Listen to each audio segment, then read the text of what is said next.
Today I wanted to talk about the different ways to use a graphics card or a GPU in one of the QNAP NAS. So here we have a TVS-H1288X running QUTS Hero.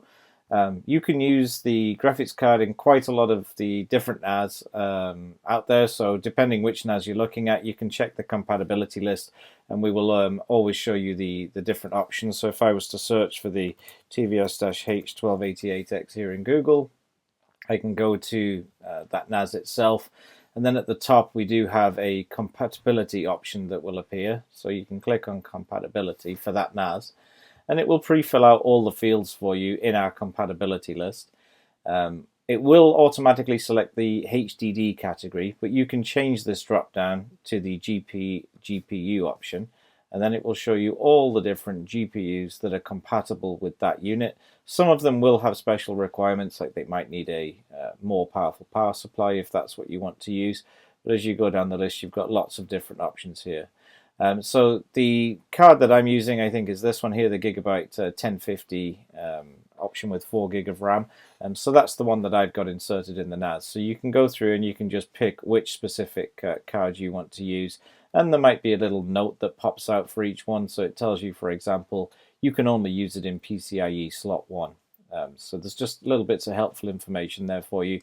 Each NAS is slightly different, so as you go through the different options list, if I was to go to the 8-bay list and, for example, choose something like the H886 perhaps, if I can find that in the list, there we go. The list might look a little bit different for the same category. Sometimes it's a physical change, so the PCIe slot might be smaller in a smaller unit, which means we can't accommodate some of the bigger cards, so it's not necessarily a compatibility issue with drivers or software why we can't use a certain card. It might simply be because the card might be physically too big. The cards that work in, say, the larger 12-bay unit might not fit in the smaller 8-bay unit. So always check the list to make sure the card that you're using is compatible and that it also has the supported features that you're looking for. For example, this Zotac one here, it does not support hardware transcoding in the QNAP. You can use it for a few other purposes, but it will not work with hardware transcoding, whereas the card that I am using does support hardware transcoding. So make sure you pick a card that is supported for the feature that you're looking for.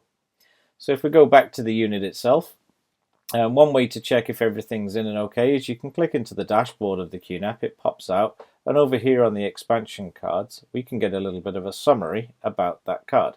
So if I just tap the heading there, it'll take me straight into the control panel system and hardware section, and I can see that the card is installed, recognized and working, and that I've got it currently assigned to QTS mode. So QTS mode simply means any apps that you install in QTS can avail of the use of the card if it makes sense. So for example, you've got things like Plex Media Server, you've got our video station, we've got the K-In Media Sign Player that we have. There's a few different applications that we have where it would make sense to use a graphics card, perhaps to use the hardware transcoding features. So this will definitely be more powerful than the onboard Intel-based graphics card that's built onto the Xeon chip in this unit. So this will definitely give me some more grunt, especially for things like hardware transcoding. We have done other videos on showing that with Plex. And it's also showing me where it's installed. So in my case, I do have it in slot 1 on the hard drive side, as advised by the note on the compatibility list. You can also change the resource use down here to something different. So I could change this, say, to Container Station and apply that. And now that card is going to be used by Container Station, whereas the onboard GPU is now going to be active for QTS mode. So you still get to use the onboard GPU for other things if you want, but now I've assigned it to Container Station. If I was to come out of here and open up Container Station, I'm going to install a container. I think I've got one, got an image already downloaded. So this makes no sense. You really wouldn't use a GPU necessarily with this container, but if you have another container, perhaps a custom container that you're using, we have some customers that use it for some hardware transcode tasks that they do. But here we'll just use this one as an example of where to select it. So here, if I click Create Container, we can see here we've got an Advanced Settings option, and under the Device heading on the left-hand side, we have a GPU section. So here you can go add, and now from the drop down we can select that GPU that we've done. Because we've allocated the resource to Container Station, it's now an option to pick here from the list so that you can use it. You cannot use the onboard GPU, so the built-in GPU for these tasks. It has to be one in a PCIe slot to use this feature. So if you had a container that wanted to use it, you can do it that way as well. I'm just going to cancel that. I don't need to create it for that one, but that is one way to use it. And another feature that you can use, you probably saw when I was in the menu a little bit earlier on, is that you can also use it for Virtualization Station. So I'll probably cut the video here, because when you change it to Virtualization Station mode, the NAS does need to restart to be able to change to Virtualization Station mode. So I'm just going to cut the video here. We'll come back as soon as the NAS is restarted, and I'll show you how you can allocate it within Virtualization Station as well.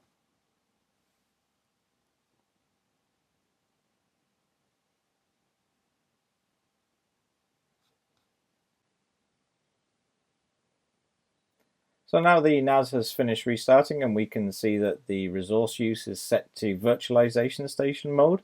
So now if we go to Virtualization Station, we can go and have a look at how we utilize that extra GPU that we've got added. So here I've got a Windows 10 virtual machine. I've got it powered off right now. I'm going to click the settings option, and down here we see a category that's called PCIe, and you can click Edit Connection there.